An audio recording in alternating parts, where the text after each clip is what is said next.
locally what you can expect, but just more of the clear conditions that we have, that cold front that moved through last night, improving forecast here for us locally in the Foxton viewing area. Yeah, so good news for us here. But again, the main thing too is, whether it's a 2 or a 3, a lot of times it's the storm surge, which is what you really have to watch out for. So we'll keep you posted on all of that sort of stuff as it gets closer to landfall. Speaking of hurricane damage, a musical event to raise money for Hurricane Helene victims is set for later this. Friends in Orlando told them that our doors are open if they need a place to stay. So thinking of all of them, if you want to try to find a way to help but you can't make that concert, or you're thinking of the folks about Helene, the storm Milton heading toward Florida, and our thoughts and prayers are with all involved. They are, and we'll continue to keep you updated on all of those relief efforts for Helene and what could possibly soon be Milton over the next coming days. So we'll have additional updates on that here on Fox 10. But let's go ahead and move into some more of our headline news that's coming up. Switching gears here. And so for several weeks, a real-life treasure hunt has unfolded in Massachusetts. Organizers say it ended sooner than expected thanks to a meteorologist whose expertise quite the treasure hunt. I'm sure there's more to it, but need to get Indiana Jones on that one. You do. If you want to try your chance at treasure, it's going to cost you more up front. Maybe a little more cash, a little less luck to win the lottery next year. Oh no, the multi-state lottery game is increasing the price of a single. Hopefully you get lucky. I don't like it. Because if I go to the gas station and I'm in Louisiana or Mississippi or Florida, I have $2 in my wallet. Okay, I'll buy one. Why not? Now it's going to be $5. Now you need to make a financial decision. Exactly. Now it's a financial decision. It's not just, I'll just get it, I guess. And so, I don't know. That one, plus also they had said that they have more billion-dollar prizes. But if it's almost less money, then it's just giving more people chances to win, which I prefer. It's kind of like the spreading the wealth kind of thing, that you have more people that are trying to buy the ticket. So I don't know. I personally don't like it, but well, you miss 100% of the shots you don't take, Jen. I still got forking up the $5 for one ticket.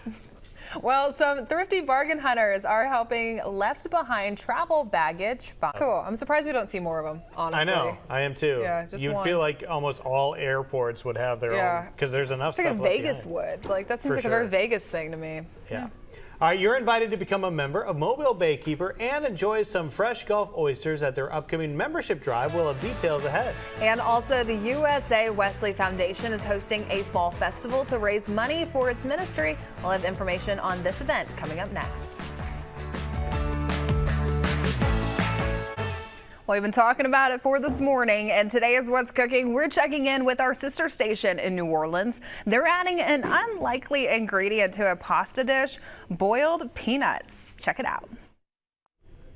All right, some good stuff if you can eat peanuts. If you can eat it. Yeah. I know some folks that would enjoy that, though. Yeah, no doubt about it. All right, so weather-wise, my daughter walked outside and she was like, it feels cold today. Yeah, so it actually felt more refreshing. We had that cold front move through overnight. It dropped down the humidity, so it's crisp feeling. However, it's still going to be a little warm heading into today. I'll be breaking down more details on our local forecast coming up in just a little bit. Also, in airport, gourds are the cream of the crop. I think if Chelsea was here, she would say the "Oh my gourd." Oh my gourd. Oh my gourd. We said it today.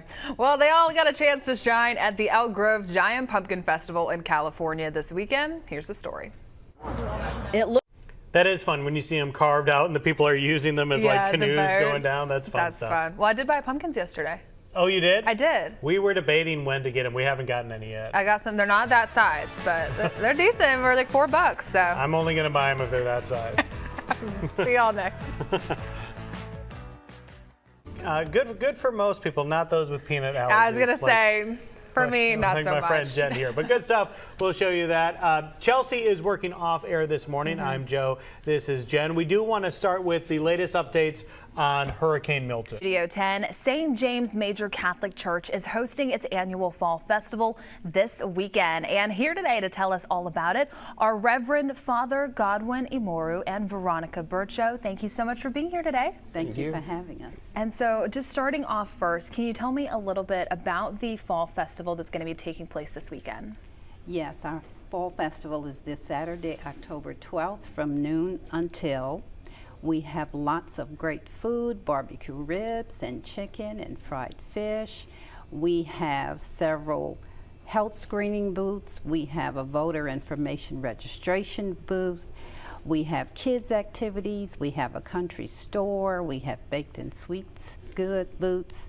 So lots of fun and lots of activities. It sounds like it's going to be so much fun, especially, I can already tell you guys this, there's a great forecast ahead for us. It's actually going to be feeling like fall in case you want to get into the fall spirit.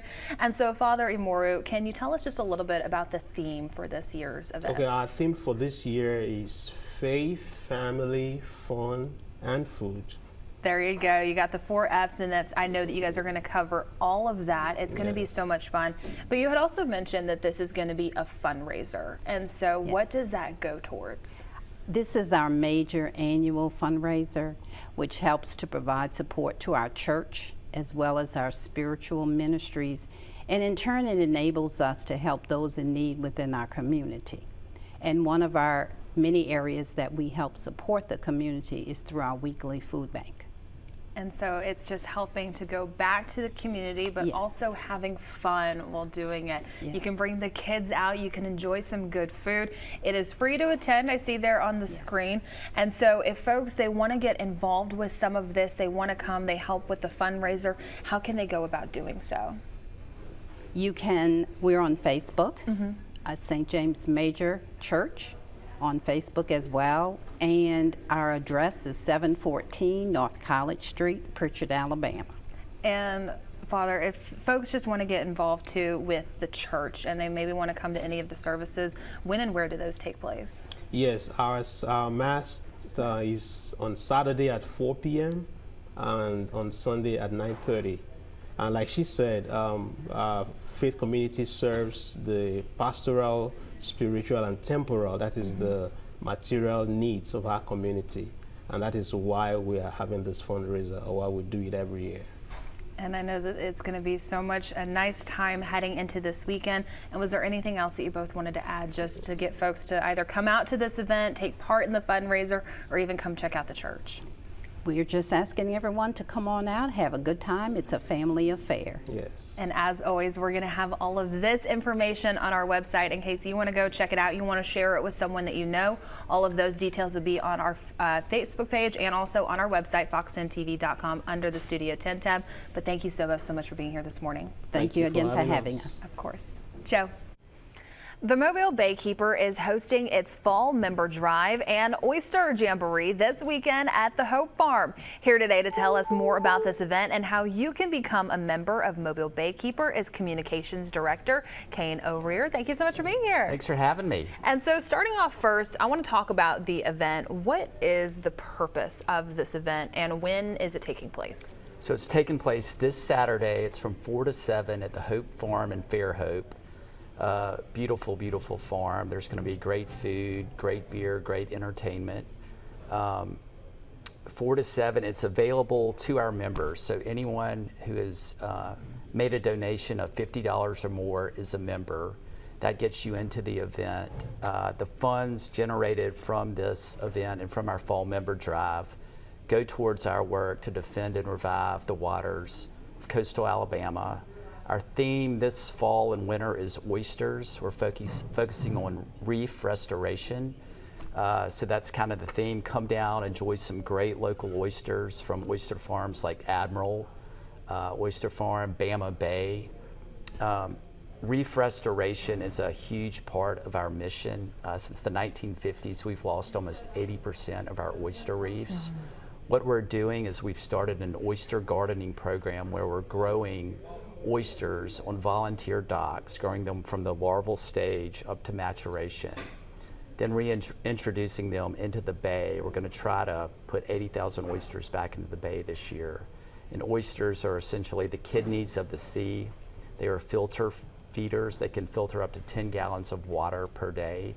So they help keep the bay clean and, are a great symbol for kind of bay health. Exactly, and really something that we appreciate here living on the Gulf Coast is one of the driving factors too for tourism too. A lot of people enjoy them, and so to help just have them thrive here, that'll go a long way. And so what do members get in return for that donation? Well, as I said, it gets you entry into the party on Saturday, 4 o'clock. It also gets you a subscription to Currents magazine. This is a quarterly print publication. that we put out. We put a lot of work into it. We're very proud of it. It tells the stories of Mobile Bay, the Delta, and the Gulf, and the people who call it home. So it's a way to connect people to the emotional component of the Bay and how important it is to our culture and heritage. And so if folks, they're interested in coming to this event, or they're interested in being a part of Mobile Baykeeper, and they just want to help with more of, say, especially that coral restoration, that oyster reef restoration too, how can they go about joining you guys? Can they do so at that event? You can also go to mobilebaykeeper.org, sign up for a membership and RSVP for the party on Saturday, and we'll see you there. There you go, and it's going to be so much fun heading into this weekend, because not only do you get to have fun at Hope Farm, you have some great entertainment, some great food, plus also you know that your donation is going back to our local waterways here and just helping some, say, like the oysters there. And so that'll be a great thing that you can do, and you can mix and mingle, make some friends there too. And so where could our viewers go to find more information? mobilebaykeeper.org. And as always, we're going to have all of that information on our website, fox10tv.com, under the Studio 10 tab. But thank you so much for being here today. Thank you, Jennifer. Joe. Wheelchair situation in the airports, definitely useful. I wonder if it's one of those things where you can control the speed though. So Jen, maybe if you're like late for your flight, you can get in. Yep, keep going. Just get out of the way. Everyone move. Kind of like those little cars that they have where they're just honking up and down the hallways whenever they're coming through. So. But crazy stuff for real. So self-automated driving technology and then AI discovery is leading to a Nobel Prize. The future is here. The future is here, and I can't wait to see what is going to be happening next. Well, late actor Christopher Reeve, best known for his role as Superman in the late 70s and 80s, became a real-life hero after a tragic accident left him paralyzed. Now, Thursday marks 20 years since his passing, and his 3 children, Matthew, Alexandra, and Will, all celebrate his legacy with the documentary Super/Man, the Christopher Reeve story. Here's Fox's Ashley Dvorkin with the story.